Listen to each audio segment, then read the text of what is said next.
See, pleasing God isn't about behavior, it's about belief. Jesus met all of God's perfect conditions so that our relationship to God could be perfectly unconditional. So Paul says it's a fool's errand to live your life trying to please others.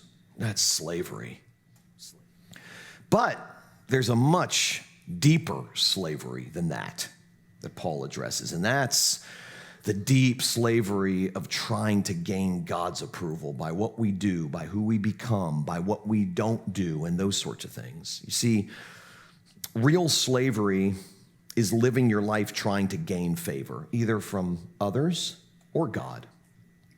Real freedom is living your life because you already have favor, already have it. Deep freedom happens when the affirmation you look for from others is replaced by the affirmation you already have from God. Already. Think about that. Because we have God's approval, we have nothing to prove. We have nothing to protect. You can endure rejection from others because you'll never have to endure rejection from God. Ever. When you know that God loves you unconditionally, you become increasingly free from needing everybody else to like you. Because the only person's approval that matters is God's, and you already have it. And there's nothing you can do to lose it. You begin living with a sanctified I don't care-ness.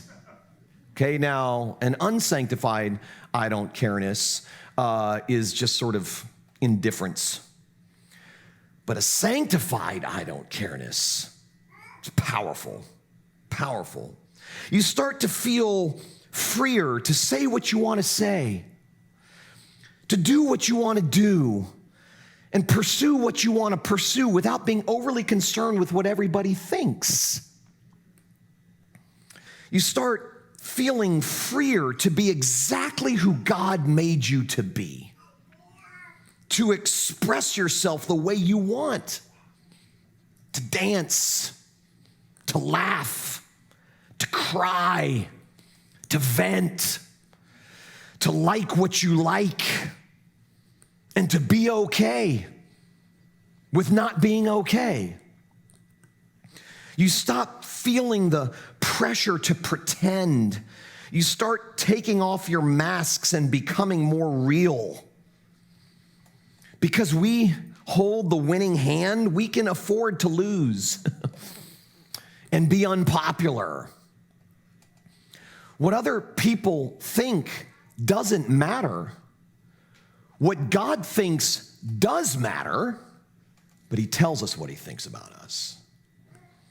See, freedom flows from knowing that your slate is clean, your God approves, and the fight for approval is over.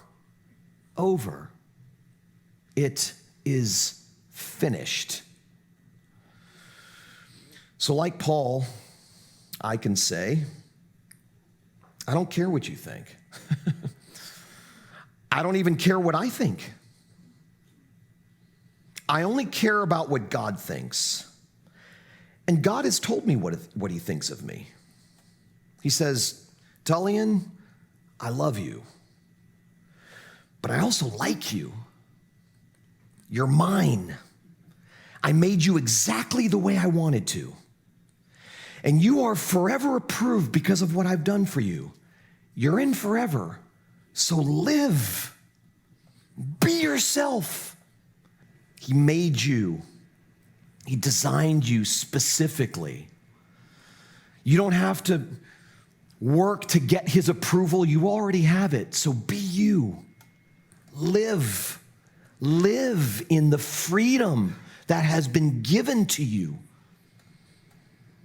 It is for freedom that God has set us free.